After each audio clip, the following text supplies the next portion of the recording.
कि छबल पर खबर में लिखल बा समाचार में अरे कबे के बगिन छिनार हो आले के भागल बड़ी 70 गो भतार हो लेके भागल बड़ी 70 गो यार हो कहूं नहीं के बहिन सुनीला समाचार में लिखल बा खबर में सुनीला समाचार में लिखल बा खबर में कबे के बगिन छिनार हो छोड़म ना सुनो सुनो छोड़बू ना कलू भैया डांस करी है नु एक बेस लेटर दे के बनारस भागे पड़ी आवा है ना तो कलू भैया अरे आवा ना तू बड़ा कूदेली यही लगी ये तो अवसर बा अपना घरे के शादी में एंजॉय करो कौन दूसरा ही तांडव थोड़े रउआ नाचब त हमारा बड़ा मजा आई। आदित्य राज जी आप मंच तक आए आवा दीपक भैया सर अरे कौन रउआ नाचब त हमारा बड़ा मजा आई। मुन्ना तिवारी मिठाई जी के कहा नाम के अपना घरे के खुशी में एंजॉय करतनी तोरा घरे के खुशी में एंजॉय करतनी तो ये तो अवसर बा डांस करे के भैया रुको रुको अब डांस कर मने भैया ला हमरो दीपक जी के नाम कलू भैया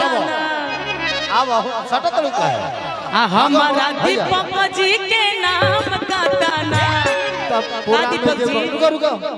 बैंक के कैंसियर बनी रहुआ ना गई है ना बजाई है लोग आओ तने के भैया खाली ताली बजा दी कलाकार के प्रेमी कल्लू राय भैया चलो अब का आओ तू डांस करी हां दीपक जी बैंक के कैंसियर गाना देखो दोसर रही गाना हम बोलतनी कौन वाला ना गई हमरो दीपक जी के नाम ताना खाली पैसा खातिर गाना गइबू एको रुपयो ना हाथ न उले लो पे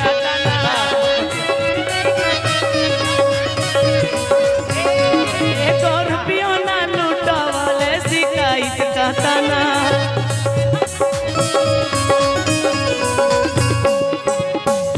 रह गाना कौन होय अब नाच कि तोर धनवा मोर धनवा के में हमेशा पलटने वाला काम अरे मिलायो रे आ तोर दीदी हमर भैया के पर सुतायो रे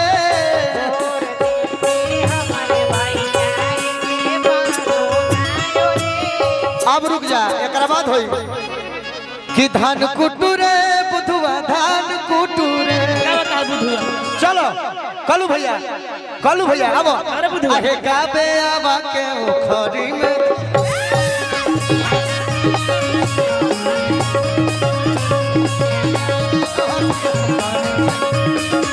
धान कुटुरे बुधवा धान कुटुरे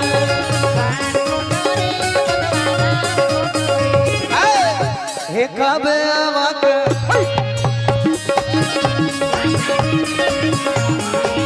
हाय चंदा नावा के वो खरी में धान